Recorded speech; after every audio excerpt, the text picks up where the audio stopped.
অসমত BJP AGP আৰু UPPLৰ alliance গভৰ্ণমেণ্টৰ প্ৰথম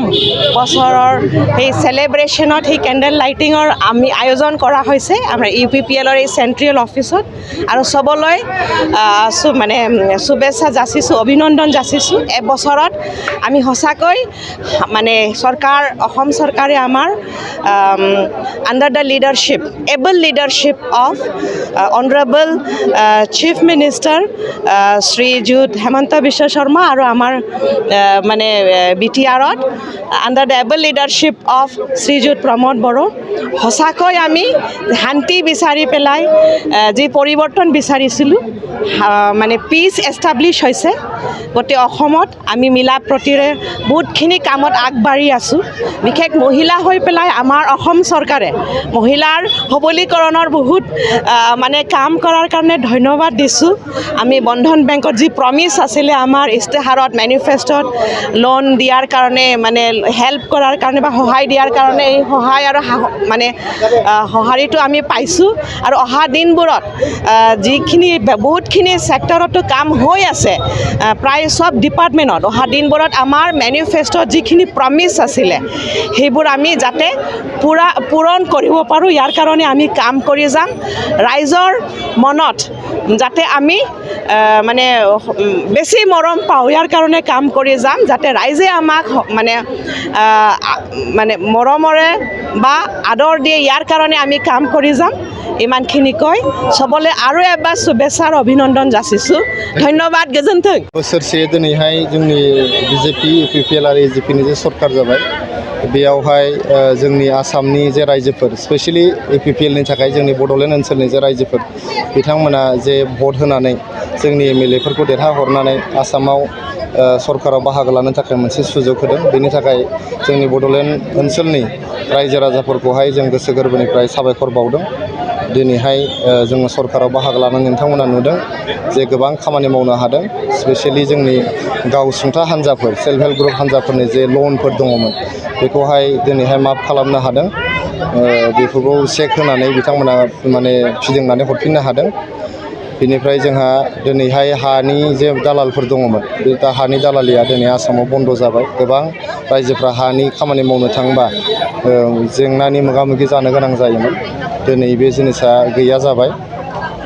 दा जाय हक बेबायदिनो गोबां खामानि जोंनि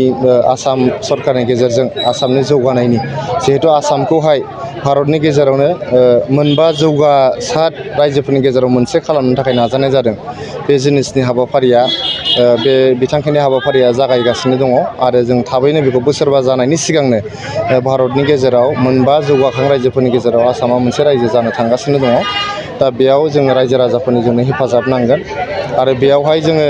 जोंनि भारतनि जे गाहाय मन्थ्रि जोंहा नरेन्द्र मोदी बिथांनि हेफाजाब नांगोन बिथांनि आशीर्बाद नांगोन जोंनि आसामनि मानगोनां गिबि मन्थ्रि डक्टर हिमन्त बिश्व शर्मा बिथांमोननि दैदेननायाव जोंनि UG ब्रह्म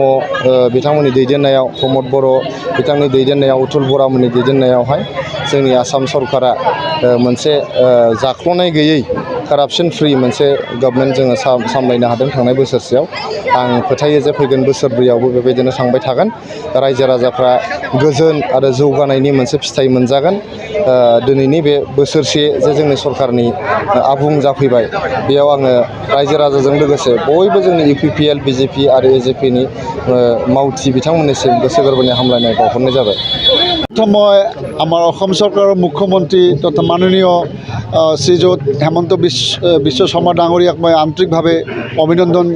জ্ঞাপন কৰিম যে আজি মানে এটা বছৰ অতি সুস্থভাৱে এটা শান্তি সম্প্ৰীতিৰ মাজত সকলো জাতি জনগোষ্ঠীৰ মাজত ভাতৃত্ব ঐক্য আৰু শান্তি স্থাপনৰ মাজেদি এটা বছৰ পাৰ কৰিল তাৰ কাৰণে অসম চৰকাৰলৈ মোৰ আন্তৰিক অভিনন্দন আৰু আশা ৰাখিছোঁ আগন্তুক দিনে এনেকৈ ধাপে ধাপে সকলো জাতি জনগোষ্ঠীক আগুৱাই লৈ যাব বুলি মোৰ আশা থাকিল ধন্যবাদ नोंथाङा सरकारि साख्रि नागिरदोंना नोंथांनि थाखाय मोनसे गोजोनथाव खौरां नोंथांनि थाखाय दं एडुकेट पॉइंट जेराव नोंथाङा सोलोंथाइ लानायनि गेजेरजों सरकारि साख्रिनि गुबुन गुबुन रोखोमनि गोब्राब आनजादफोरखौ उथ्रिसारनो हागोन आरो गावनि आथिङाव गसंथानो हागोन बे एडुकेयर पॉइन्टआव नोंथांमोना SSC, bank PO, bank clerk, bank SO, UPSC, FSC, defence, railway, state, state, insurance, AAO, ADO, एसिस्टेन्टजों लोगोसे स्टेट लेभेल जब आरो माखासे सरकारि साख्रिनि आनजादाव गोनांथि जानाय आयदाफोराव सोलोंथाइ लानो हागोन। मख'नो गोनांदि बे सोलोंसालियाव साख्रिनिल' नङा, बेयाव MBA आरो सैनिक स्कुल बायदियाव एडमिशननि थाखाय एन्ट्रेन्स होनो थाखायबो सोलोंथाइ लानो हागोन। बे सोलोंसालियाव गाहाम थाखो खथानि सुबिदा दं आरो सम मथे नोंथांनि सोलोंथाइखौ बे सोलोंसालियाव होनाय जागोन। बेखौबो मिथिनांगोन दि बे एडुकेयर पॉइन्टआव सोलोंथाइ लानानै बावैसो 2021-22 इं मायथाइनि एसएससि जिडिनि आनजादाव गासै 11 सा सोलोंसाफोरा उथ्रिसारनो हादों। बारा नङा, गासै 15,000 रांजोंनो नोंथाङा बे सोलोंसालियाव 6 दानसिम सोलोंथाइखौ लानो हागोन। बे सोलोंसालिया क'क्राझार, बरपेटा रड, गवालपारा आरो बङाइगावआवबो दं। क'क्राझाराव सोलोंथाइ लानो गोसो गुदुं जानाय सुबुंफोरा 70020261133 9101536360 70020261133 9101536360